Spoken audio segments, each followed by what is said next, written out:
No one ever understood why. Two young girls, after 7 years in prison, couldn't sleep peacefully even for a single night. When one of them was finally released, the first thing she did wasn't escape, wasn't starting a new life. She came to me and said only one sentence. "We didn't kill the old woman. We only did what they wanted." Everything began the day they stepped into that house. An old house on the edge of the city, with walls cleaner than they should have been, and a silence that was far too loud. The old woman was kind, too kind. Her smile never changed, as if she had practiced it. She said, "You're safe here. No one will bother you." And she was right. No one could be seen. The first nights were normal, but then things began to happen that had no explanation.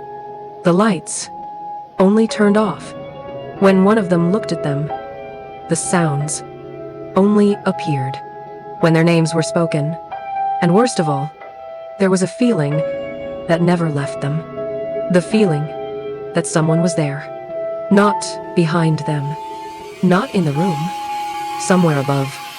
The first moment they knew they weren't imagining it was when one of the girls stood in front of the mirror.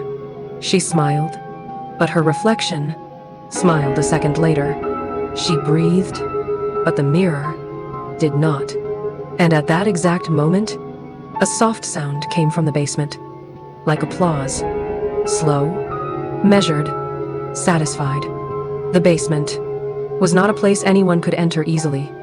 The walls were scratched. The floor was stained, with marks no cleaner could erase. And there, they found a notebook. No names, no dates, only short sentences. They were very scared tonight. Tears caused a stronger reaction.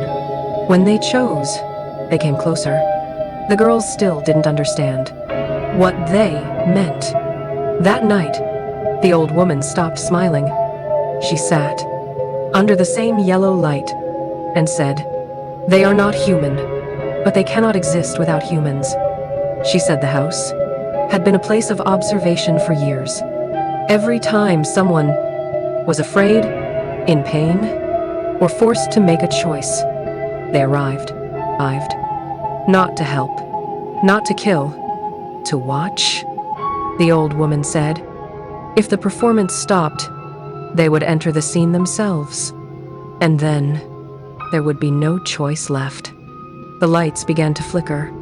The walls started to groan. The air grew heavy. The girls couldn't breathe, as if something wouldn't allow it. The old woman screamed, "Either one of us dies, or they will choose." The killing was not fast. It was not easy. Hands were shaking. Tears ran down faces. And a sound from somewhere unseen slowly faded away. When the old woman fell, everything stopped. No sound, no gaze, no presence. The house was dead. The police arrived. There was no evidence, no cameras, no witnesses.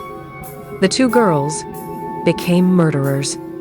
In court, they said, someone had forced them. The judge asked, "Who?" And they had no way to point at the gays. Years later, one of them was released. But even now, when she is alone, the lights turn off for no reason. And now, as you watch this story, she asks only one thing. Do you feel it too? That right now, someone is watching us?